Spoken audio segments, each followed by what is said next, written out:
Kotoran kucing itu najis ataukah tidak? Adapun keharamannya ini hal yang tidak diragukan, kucing haram dimakan. Tetapi dari sisi najis atau tidaknya terjadi keselangan pendapat di kalangan ulama. Saya sendiri sebagai penuntut ilmu agama yang masih dangkal ilmunya, lebih condong ke pendapat yang ulama yang menyatakan tidak najis karena beberapa alasan. Yang pertama, ketika para sahabat Nabi SAW menanyakan kepada beliau tentang kucing, dia najis ataukah tidak, maka Nabi menjawab, innahu laisa binajasin, innahu minat tawafina alaikum. Sesungguhnya kucing itu tidak najis karena kucing itu adalah hewan yang sering berkeliaran di tengah-tengah.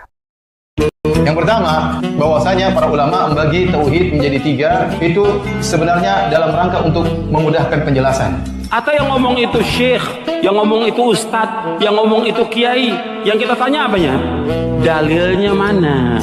Yang membagi tauhid siapa? Yang bagi tauhid adalah manusia itu sendiri, orang-orang musyrikin yang menyimpang. Orang-orang musyrikin yang menyimpang. Dalilnya mana? Dalil. Coba antum berusaha sebagai seorang muslim dan muslimah agak kritis gitu. Jadi memang harus dibagi tauhid. Kenapa? Dalam rangka untuk menyembuhkan penyakit yang ada. Tapi dalilnya mana? Dalil. Yang kita minta dalil. Demikian juga tatkala tauhid dibagi menjadi tiga, memang tidak ada dalilnya. Memang tidak ada dalilnya. Tidak ada dalilnya. Secara nas Rasulullah SAW mengatakan tauhid jadi tiga. Tidak ada. Lo antum sekolah di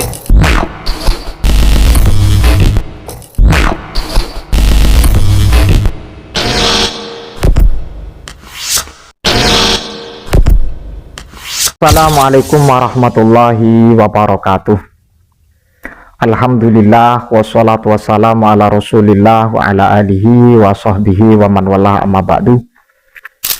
Sahabat yang dimuliakan Allah subhanahu wa ta'ala, pada kesempatan kali ini saya akan mengulas apa yang menjadi pendapat dari ustadz yang paling sunnah, atau yang dikenal dengan manhaj salaf, atau yang kita garis bawahi adalah salafi. Yang mana paling sunnah sekaligus paling mengikuti tuntunan baginda Nabi Muhammad SAW.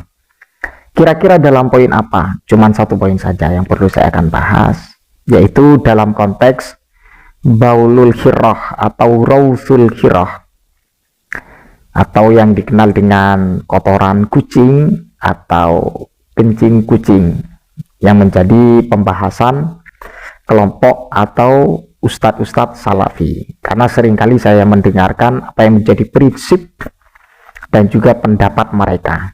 Apakah kotoran kucing itu najis ataukah tidak? Adapun keharamannya ini hal yang tidak diragukan, kucing haram dimakan. Tetapi dari sisi najis atau tidaknya terjadi keselangan pendapat di kalangan ulama. Saya sendiri sebagai penuntut ilmu agama yang masih dangkal ilmunya, lebih condong ke pendapat yang ulama yang menyatakan tidak najis karena beberapa alasan. Yang pertama, ketika para sahabat Nabi SAW menanyakan kepada beliau tentang kucing, dia najis ataukah tidak, maka Nabi menjawab, innahu laisa binajasin, innahu minat tawafina alaikum. Sesungguhnya kucing itu tidak najis karena kucing itu adalah hewan yang sering berkeliaran di tengah-tengah.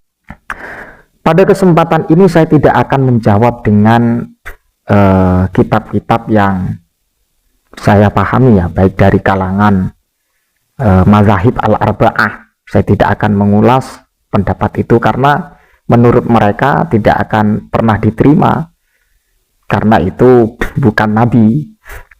Tapi yang aneh, mereka itu seringkali menggunakan pendapat dari Ibnu Utsaimin, bin Baz, dan kemudian yang lain.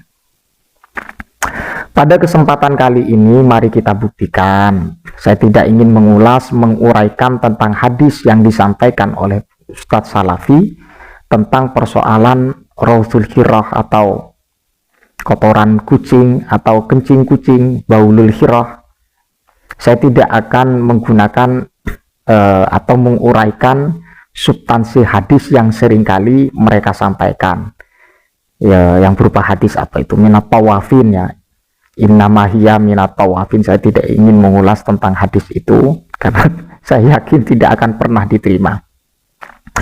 Tentang kotoran kucing, menurut Syekh Ibnu Utsaimin, karena ini termasuk junjungan dari mereka. Mengapa saya mengatakan junjungan? Seringkali Ibnu Utsaimin ini diungkapkan dan disebutkan oleh Ustadz Salafi. Jadi persoalan ini sangat gamblang sekali ketika kita melihat redaksi apa yang disampaikan oleh Syekh Ibnu Utsaimin. Ma hukmu baulil khirrah wa rawfiha wa damiha.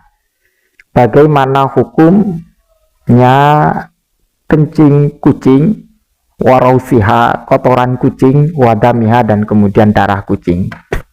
Ini bagaimana hukumnya? Najisun, najis.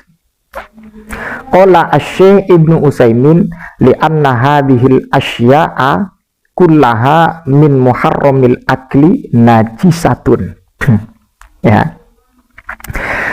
Pendapat atau yang disampaikan oleh Asy-Syaikh Ibnu Utsaimin terkait dengan persoalan baulul khirrah, kemudian rausul khirrah, damul khirrah, kencing, kotoran, darah kucing, ternyata secara tegas Asy-Syaikh Ibnu Utsaimin mengharamkan, menghukumi najis. Li'anna hadhil asya kullaha min muharramil akli najisah.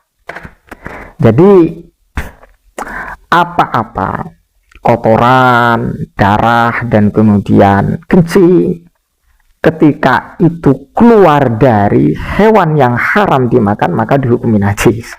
Ini pendapat Ibnu Utsaimin ya, bukan pendapat saya, atau bukan pendapat dari mazahib al-arba'ah. Karena kita tahu sendiri, oh berarti mereka itu yang seringkali menyebutkan Ibnu Utsaimin di dalam persoalan akidah, di dalam persoalan yang bersifat bukan akidah, seringkali menyebutkan nama Ibnu Utsaimin di dalam mengungkapkan redaksi atau menghukumi persoalan dengan pendapat Ibnu Utsaimin. Ternyata mereka tidak melihat apa yang telah disampaikan Asy-Syaikh Ibnu Utsaimin terkait dengan masalah baulul khirrah, damul khirrah, dan kemudian rausul khirrah. Saya tidak ingin mengungkapkan pendapat Imam Syafi'i, Imam Malik, Abu Hanifah, dan kemudian Imam Ahmad bin Hanbal. Saya tidak akan menguraikan pendapat itu, karena cukup dengan Asy-Syaikh Ibnu Utsaimin.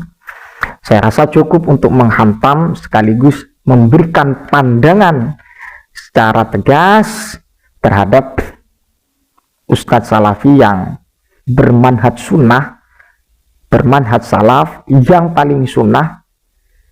Ternyata Ibnu Utsaimin tidak seperti yang Anda katakan. Jadi seperti itu Pak ya. Jadi baulul khirrah, karena khirrah itu layu kalahmuhu atau ghairul ma'kuli lahmuhu, yang tidak diperkenankan atau yang tidak halal dagingnya untuk dimakan, maka konsekuensi hukum daripada kencing dan juga kotoran maka dianggap najis. Jadi seperti itu Pak ya. Kalau kita berbicara tentang persoalan hukum yang sebenarnya yang diungkapkan oleh Asy-Syaikh Ibnu Utsaimin. Lah kemudian ini mau ikut yang mana? Ikut Ustadz Salafi atau ikut Asy-Syaikh Ibnu Utsaimin, itu terserah Anda. Tapi yang jelas saya memberikan pandangan sekaligus memberikan satu iktirat sekaligus sanggahan dari Ibnu Utsaimin. Sudah cukup ini. Sudah cukup, tidak perlu saya menyebutkan pendapat dari al-a'immah al-arba'ah atau imam yang 4 atau yang dikenal dengan mazahib al-arba'ah. Saya tidak perlu mengungkapkan itu karena sudah maklum dari pendapat para ulama. Cukup dengan Asy-Syaikh Ibnu Utsaimin saja tentang persoalan kencing kucing, kotoran kucing, darah kucing, termasuk daripada ghairul ma'kuli lahmuhu atau ghairu ma'kuli lahmi. Kalau bahasa fikihnya seperti itu Pak ya. Jadi kita tidak perlu panjang lebar, cukup dengan redaksi yang disampaikan Ibnu Utsaimin untuk membantah dari sikap Ustadz Salafi Wahabi bahwa kotoran kencing itu bukan kotoran kencing ya, kotoran kucing. Menurut Asy-Syaikh Ibnu Utsaimin itu najis Pak ya. Ini junjungan Anda ini Pak ya. Ini bukan junjungan saya, tapi junjungan Anda. Ibnu Utsaimin memberikan statement sekaligus berpendapat kencing, kotoran, darah kucing itu najis. Wallahu a'lam bishawab. Mudah-mudahan bermanfaat. Ihdinas shiratal mustaqim. Assalamualaikum warahmatullahi wabarakatuh.